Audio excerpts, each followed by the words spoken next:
Hello and welcome to EWTN Pro-Life Weekly. I'm your host, Abigail Galván. The current context in Europe, there is an ongoing cultural battle for abortion right now that is extremely powerful, extremely aggressive. Right now, the very dominant political trend is in favor of abortion. Ruling and overruling. The Catholic monarch of Monaco makes a very public push to protect the unborn. Can you dig it? Meet the college volleyball star who is serving the pro-life community. The world that we live in, you cannot just sit idly by. As a healthcare worker, we have the right to conscientious objections. Plus, how a nursing student is taking a stand for life.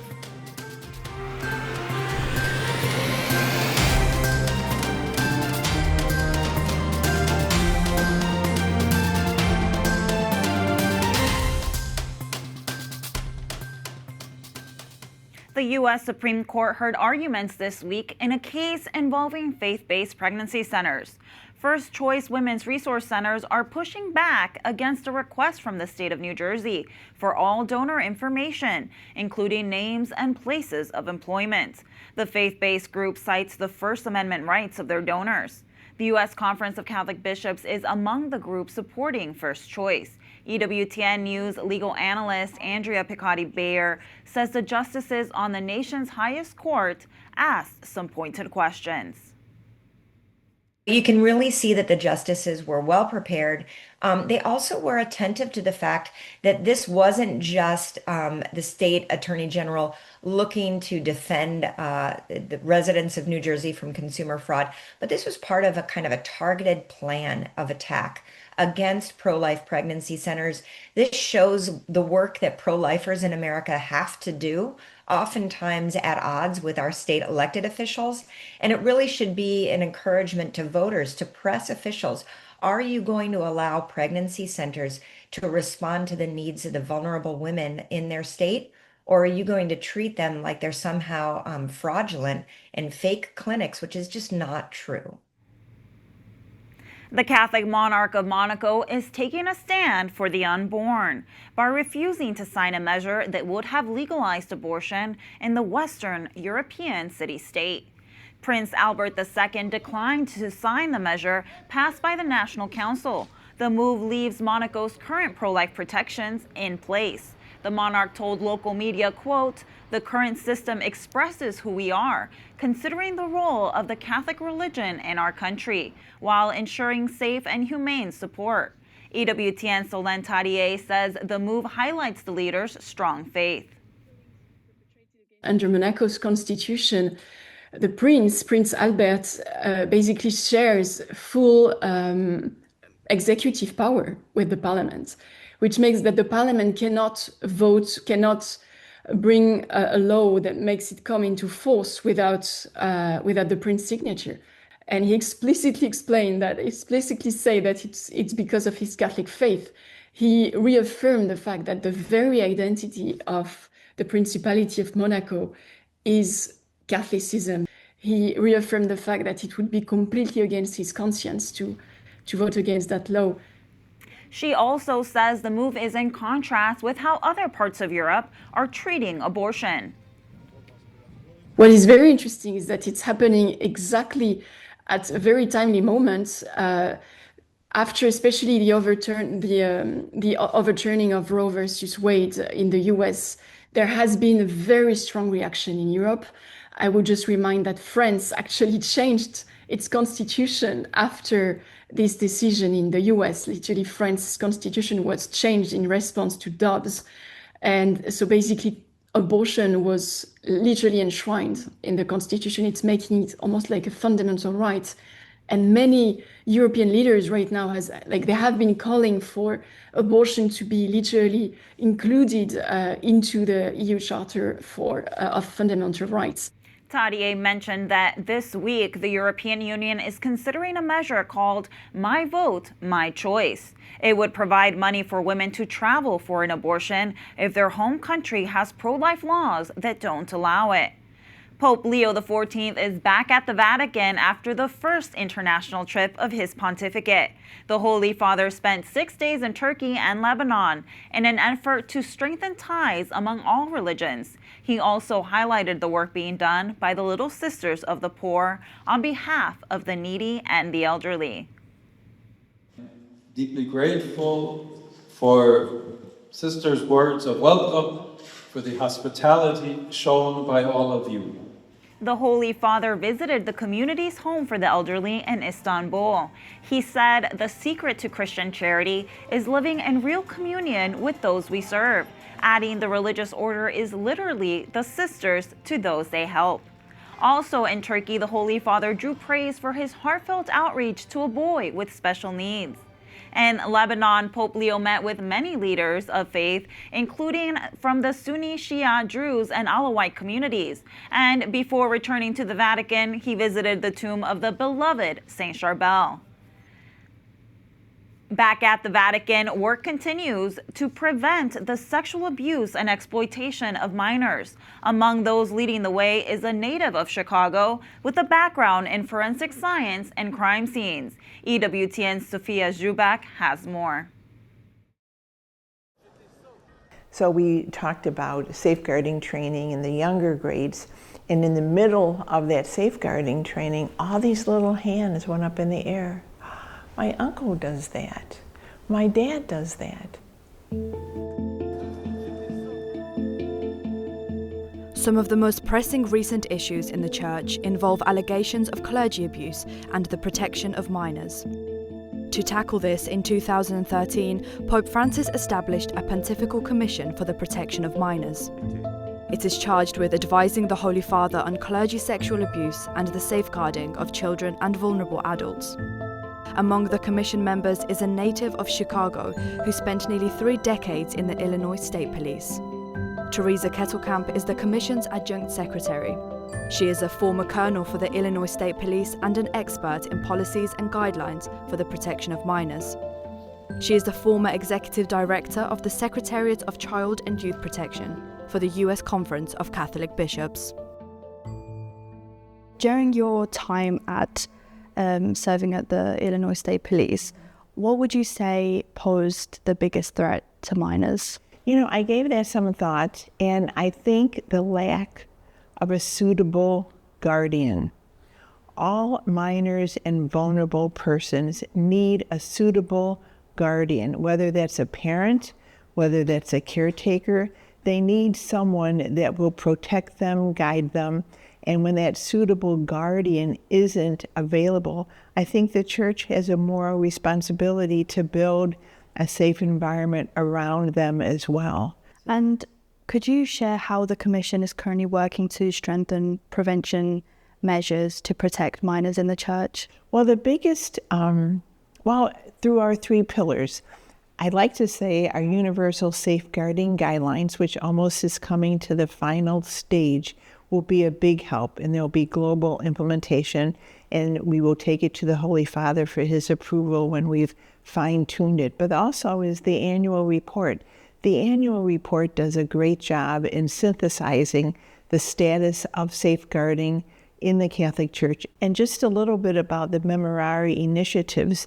The purpose of that is to develop an initiative at the local level that will provide safeguarding training as well as welcoming to victims and survivors, to provide them resources and to give them a voice. Given there have been cases in the Church where abuses have been undetected for a long amount of time, how can the Church ensure timely intervention? And how does also the Commission, how can it work to minimize the possibility of abuse cases going unnoticed?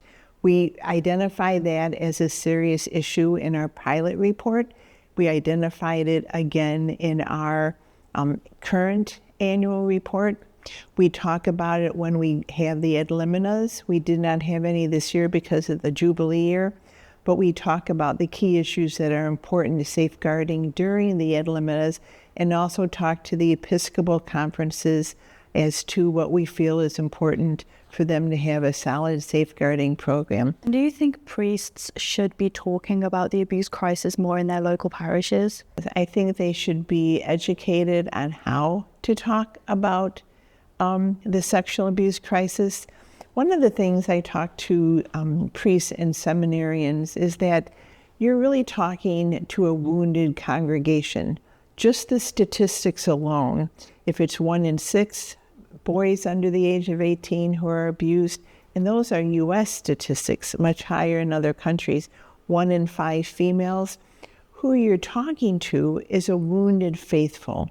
So all your homilies, all your conversations need to be sensitized to the fact that you're talking to people who are hurting. If you could implement one global reform in the church to protect children, what would it be? Oh, hands down, the universal safeguarding guidelines.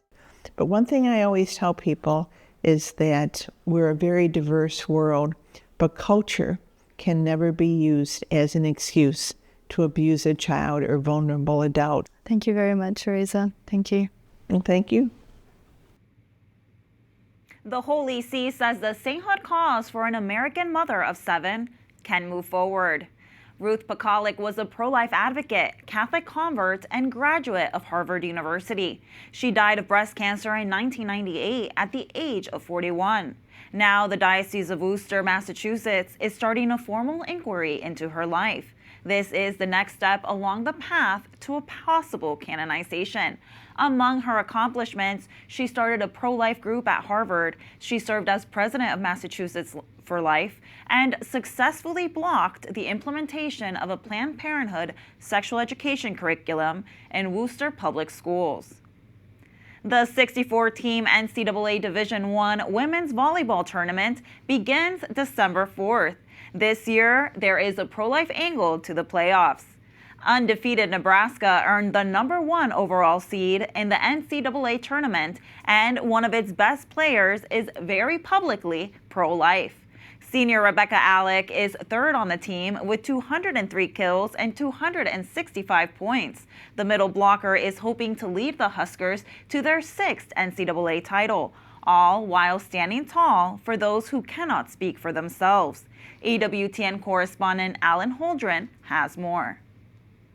Here at the University of Nebraska's St. Thomas Aquinas Church and Newman Center, in the standing room only attendance at what is a typical Sunday morning Mass, there's one 21-year-old woman that stands out from the crowd. Though here, she feels right at home. Even before I was Catholic, I was invited just to the space and to study, to hang out, and obviously have some Bible studies. And I just felt very welcome. What would you say is the difference between the Rebecca Alec pre-Catholic and the Rebecca Alec now Catholic? Before I was Catholic, it was more of just searching and searching, and the searching hasn't stopped, but it's definitely more specified. If it wasn't for the saints and the community and the church, and most importantly the Eucharist, I would be so lost and frustrated, lonely, and just angry. Kind of like Mary, when she just gave her little yes, then Jesus completely took over. That's very much what it feels like when I go into prayer and I ask for humility and focus, is honestly, just Lord, I acknowledge that I'm struggling with this, please help me, I cannot do this on my own.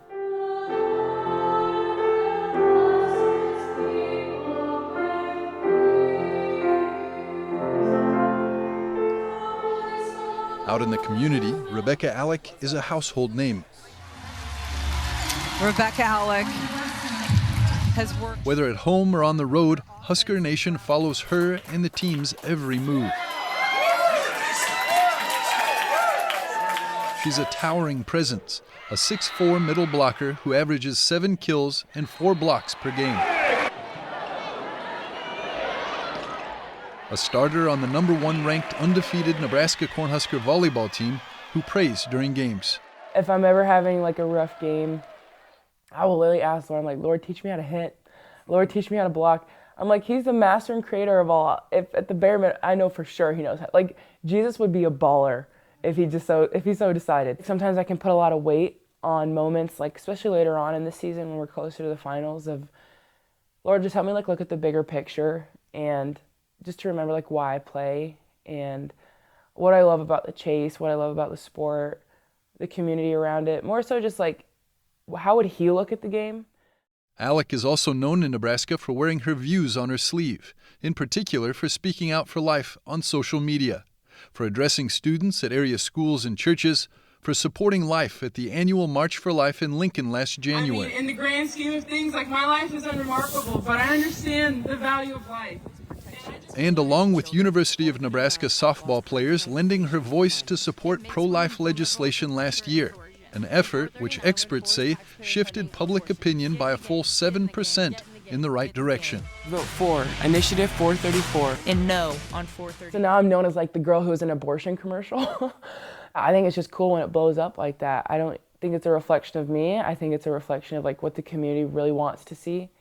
And I'm grateful that like my platform gets to do that. That's exactly what I prayed for since I was little, is like I wanted a platform that was worth sacrificing.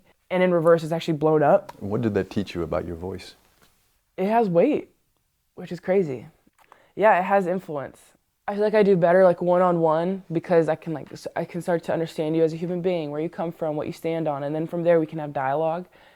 But for so many people to just recognize me and recognize a decision and just agree with that, like that's a lot of power. And I didn't know I had that. Her influence, of course, isn't just on voters. She's a role model for so many young athletes and families, even if she often finds herself fighting the culture to do so. I think a lot of it's like fear of isolation, like being left alone. But I mean, our Lord and Savior, his spitting image, he wasn't up there with anyone else on the cross. To me, it's like if I'm going to be stuck alone by myself, I'm going to be with all the saints. I'm going to be with our mother. I'm going to be with the church. I'm going to be with Jesus. And like, if I'm stuck completely alone and I'm in the hands of heaven, I'll take it. I'll take it. Alec's on and off the court example has earned her well-deserved support, which she in turn wields for the good. With the Catholic community here in Nebraska, she'll go down in history less as an elite volleyball player and more as an all-American pro-life advocate. In Lincoln, Nebraska, Alan Holdren, EWTN Pro-Life Weekly. Our thanks to Alan for that piece. Rebecca Alec and the Nebraska Cornhuskers are hoping to play for the NCAA title on December 21st in Kansas City. Coming up, a student who is also a teacher. Meet the pro-lifer helping medical professionals avoid procedures that violate their conscience.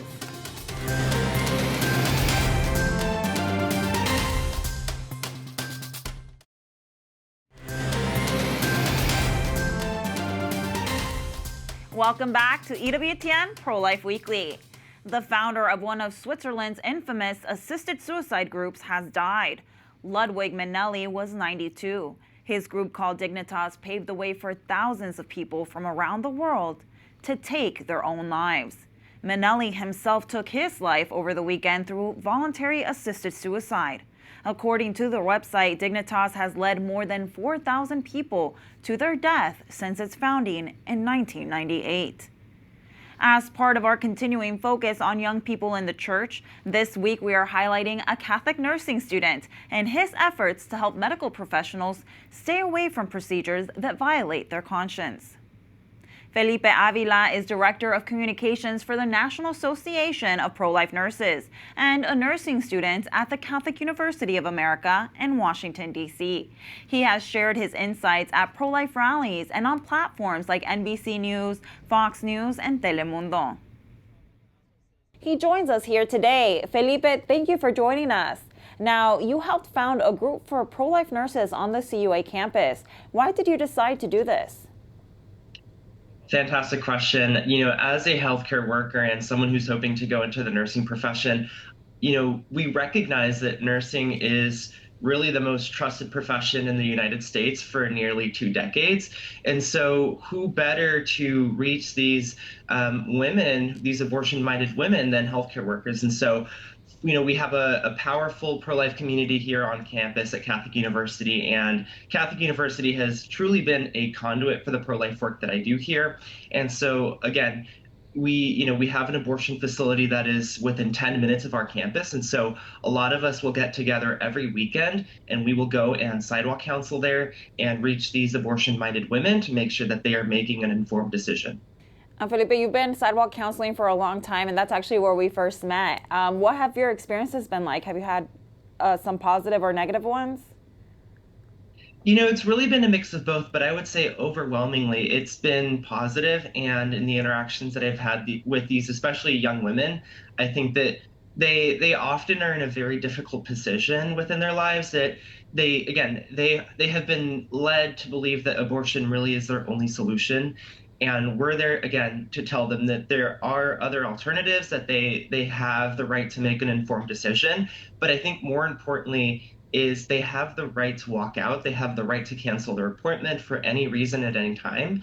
And I think that what we are there to do fundamentally is make women feel empowered in a place that is, that they feel powerless walking into many times. That's beautiful. Now, you've said you want to help the medical profession speak out against abortion. What advice do you have for those who feel that they have to choose between their profession and their pro-life beliefs? I would say this has been a battle that we in the healthcare community have been fighting for decades. I think that especially, we look at some of these states like California and New York, where there have been radical efforts to force healthcare providers, healthcare workers to participate in abortion procedures. And so, the world that we live in, you cannot just sit idly by as a healthcare worker. We have the right to conscientious objections. And the fact that, again, we're looking at some of these radical states that are trying to force healthcare workers, we have to speak out. And so, my message to healthcare workers, nurses, doctors would be get involved. We have incredible groups like the Nurses for Life. We have groups like the American Association of Pro-Life OBGYNs. So I think that we're starting to see the tide turn finally, and in the press, in academia, we're starting to see healthcare workers be a lot more vocal about their opposition to things like assisted suicide and abortion procedures. Felipe, as a student of nursing, do you think enough is being done to protect the conscience rights of pro-life medical professionals? I think that, again, it really starts at the state level, but we are seeing a coordinated effort by a lot of these abortion lobbying groups that are trying to force healthcare workers into deciding between their careers or their conscience. Obviously, as Catholics, we believe that our mandate comes from God. We are called to serve. We are called to heal. We are not called to kill. And so, to your point, I think that, I think that we've been able to really bring back the tide from where it was 20 years ago.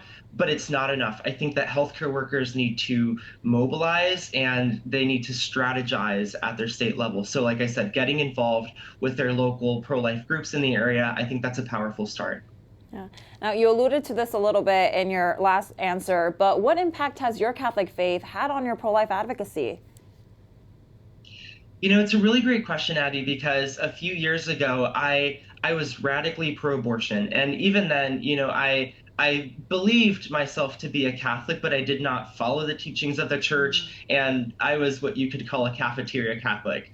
And so it really was through interacting with beliefs that, at the time I saw as extremists, the pro-life position. And I actually found myself agreeing a lot more with the pro-life position than I did with the abortion position. And so to your question, I really do think that at the core of our Catholic identity, our faith, is the belief that every single human life has a right to life, that they have dignity. And when you look at the world through the lens of the Catholic faith, I think it transforms the way that we talk about the abortion issue. Well, Felipe, thank you for your witness, your testimony, and the incredibly important work you're doing. Thank you so much. I'm excited to share that EWTN News has launched a new YouTube channel. I invite you to subscribe so you don't miss a single episode of Pro-Life Weekly. That does it for this edition of EWTN Pro-Life Weekly. Be sure to like and follow us on EWTN Pro-Life on X, Facebook, and Instagram. And sign up for our newsletter, The Pro-Life Pulse, EWTN.com/pro-life. Remember, life is a gift. Your life is a gift. God bless.